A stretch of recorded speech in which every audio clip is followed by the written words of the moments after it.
Slit chicken to be cooked completely.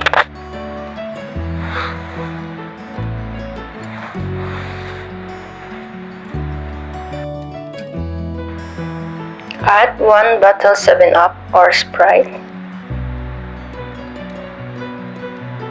Add 1/3 cup of soy sauce. Then 1/4 cup of ketchup. 2 tablespoons oyster sauce. 5 tablespoons calamansi or lemon juice.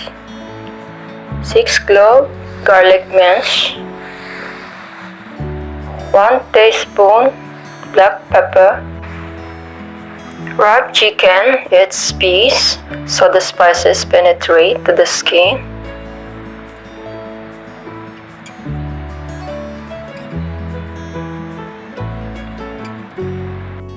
Marinate at least 1 hour or overnight. In a deep frying pan, put oil. This is marinated chicken. Sear the chicken until golden brown. Flip to sear the other side.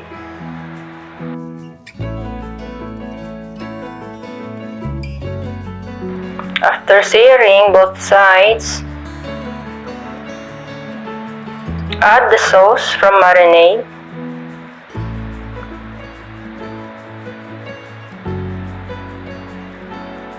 Simmer 25 to 30 minutes. Halfway of simmering, flip to cook evenly. Continue simmering until the sauce is in less amount.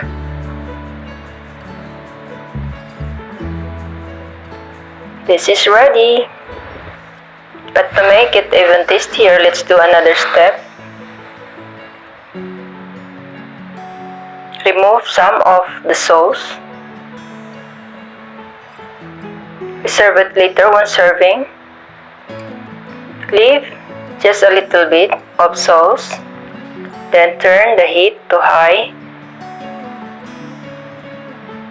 Cook until the chicken skin caramelizes.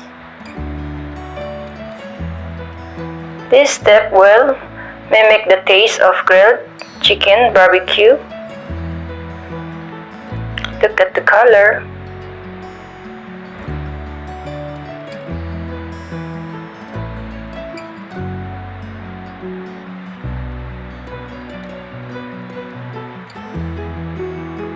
Come and join me. So the chicken is ready to serve. Now add the reserved sauce. Alright, this is tasty grilled barbecue in pan. Please subscribe to my channel.